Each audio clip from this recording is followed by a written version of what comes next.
Sveiki visi, sveikas tu, puikiai atrodai. Sveikas, iš kur čia atsiradai ir tu neblogai atrodai. Ačiū. Tai ką, Kaunas?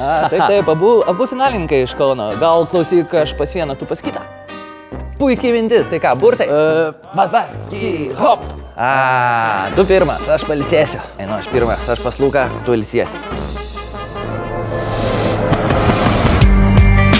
Na, Lukai, papasakok apie save. Esu linksmas žmogus, mėgstu draugų kompaniją. Taigi kalbinam Luko bendraklases. Na, pradėkime nuo vienintelio vyro. Koks yra Lukas? Nu, fainas, draugiškas, suolo draugas, duoda nusirašyti per kokius kontrolinius. Aktyvus labai, visiems padeda, kai reikia. Šiaip linksmas, išklausantis. Fainas su juo ir tie. Mėgstu sportuoti, patinka kaip rakaitas gerai iškala. Ta prasme, iškala?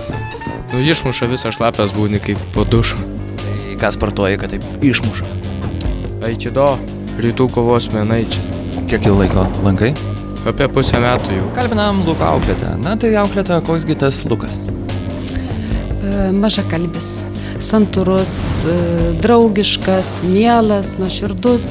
Tai ramus. Tai ramus. Iš tikrųjų? Toks nėra.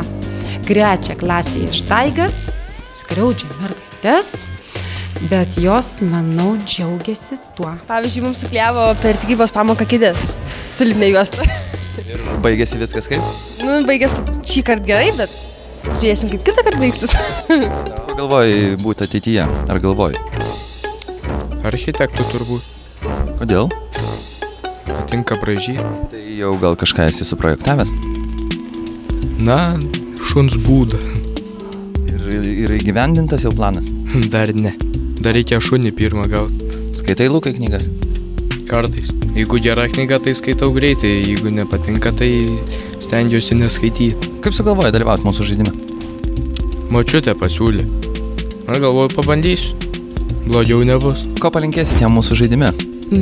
Aišku, be jokios abejonės sėkmės, bet noriu pasakyti, kad mes visada vaikams linkime sėkmės, tapti žinomais, garsiais, o visiškai nemokame vaikų pralaimėti. Tai vat, jeigu kartais ištiktų nesėkmė, reikia mokėti su to susitaikyti, reikia džiaugtis tuo, ką turi šią akimirką, nes kiekviena diena yra šventė. Kaip jums seksis mūsų žaidime? Turėtų pasisekti gerai ir laimėti pirmą vietą. Aha, kaip galvojat jūs? Aišku, kad laimės. Čia aišku. Kodėl?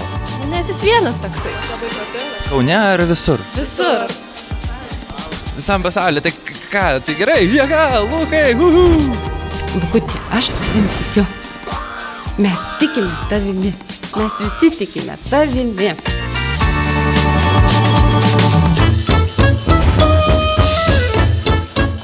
Ką, tylus ramus vaikinas, bet jei supykdytum, aikido. Gerai, dabar tu sės, pailsėk, o aš varau pas kitą finalininkę, Justę. Kad anksčiau atrodyčiau, žinai. Taigi kalbinam Justę. Na, Justė, papasakok apie save. Tai mokosi VDU Rasos gimnazijoje Kaune. Mėgstu krepšinį, kaip ir kiekvienas lietuvis. Taip pat domiuosi futbolu ir šiaip įvairių sportų. Groju su pianinu, dainuoju. Mėgstu labai rašyti, todėl lankau žurnalistų būrelius. Ką kuri? Trumpus eilėraščius, pasakojimus, kartais dainas. Lights, camera, action. Taigi kalbinam, kaip supratote, Justės bendraklasius. Na, kokia yra Justė?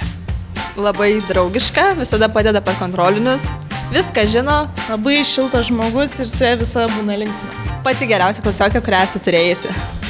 Žiauriai faina klasiokė, realesnių neturėjau. Na, tiesiog visapusiškas žmogeliukas, tiesiog. Na, o svarbiausia, kaip žmogus labai faina, labai puikiai mergaitė, tiesiog ir, na, miela bendrauti su ja iš tikrųjų. Apie sportą pakalbam, man labai įdomu, aš matau tavo auskarai, visur žalia, balta, mums nešalta žalgiris, nu, ką papasakosi? Tai čia mėgstamiausia komanda ir kaip ir kiekvienas kaunietis, tai tu turi palaikyti žalgirį, nes jeigu nepalaikysi, tai tu nebūsi tikras lietuvis ir kaunietis. Gerai, keliaujame prie muzikos.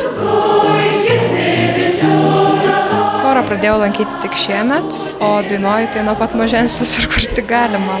pianinu groju 2 metus. Kur matai save ateityje? Galbūt žurnalistikoje, nes man patinka keliauti ir taip pat rašyti apie aktualius dalykus, tai norėčiau nuvažiuoti į karo zoną ir aprašyti įvykius.